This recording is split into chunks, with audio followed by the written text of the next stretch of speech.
Welcome to the Explainer. So today we're going to do something a little different. We're basically going on a treasure hunt for money that's quietly disappearing from your own accounts. All right, let's just jump right in with a question for you. Because your financial health might have a slow, invisible leak you don't even know about. We're not talking about big, obvious mistakes, but something much, much quieter. Okay, check this out. $150. Now that might not sound like a ton of money, right? But a recent study found that's what young adults, we're talking 18 to 30, are losing every single year to fees they probably don't even know exist. And honestly, that's just the tip of the iceberg. Yeah, this isn't just, some rounding error. Researchers have a name for it, a silent erosion of your wealth.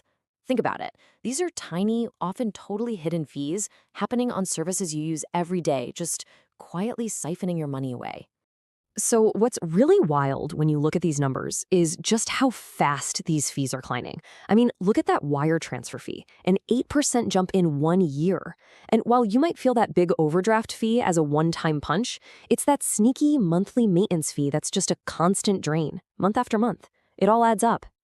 And this really brings us to a super important point from all the research. Yeah, fees are everywhere, but the data is clear. Your bank is the #1 place you're going to run into these surprise charges. It's the first place you should be looking for those leaks. Okay, but here's the thing. Hidden fees, that's really just the beginning of the story.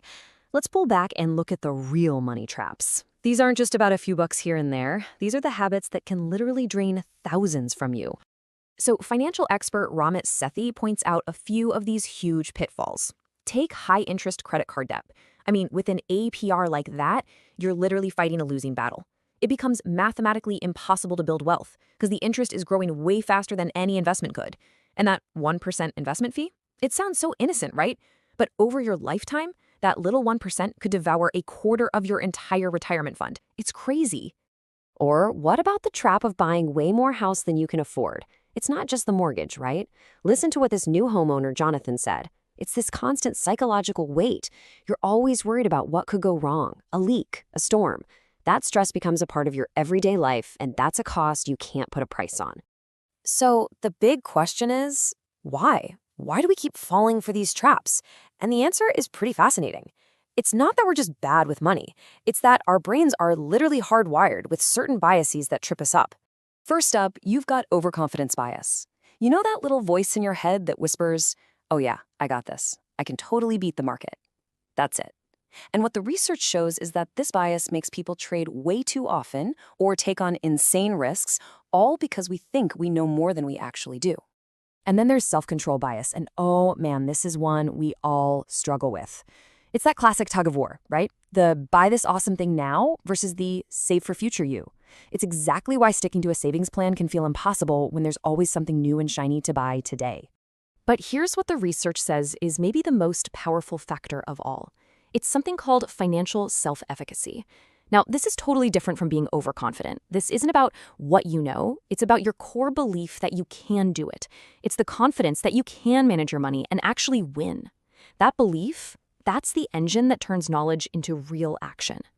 So what does this all mean? The crucial takeaway is this. Your brain's psychology, all those biases, and your own self-belief, they have to work together with what you actually know about money. This image just sums it up perfectly, right? Financial literacy becomes the bridge that lets you navigate your own brain to get to real, lasting financial freedom. All right, enough about the problems. Let's get to the good stuff, the toolkit for breaking free.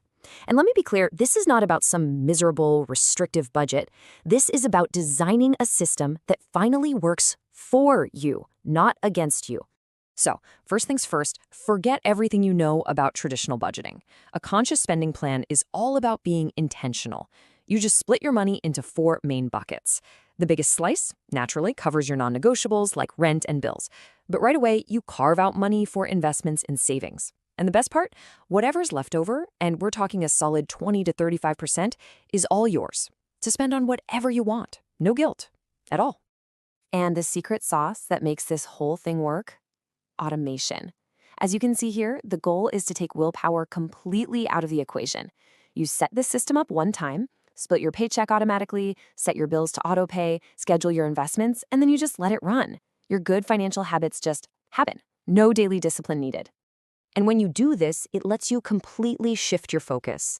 You can stop obsessing over what Ramatsetti calls the latte factor, agonizing over every tiny little expense, and instead focus on the big wins. So instead of stressing about a $5 coffee, you pour that energy into negotiating a $5,000 raise or into lowering your investment fees.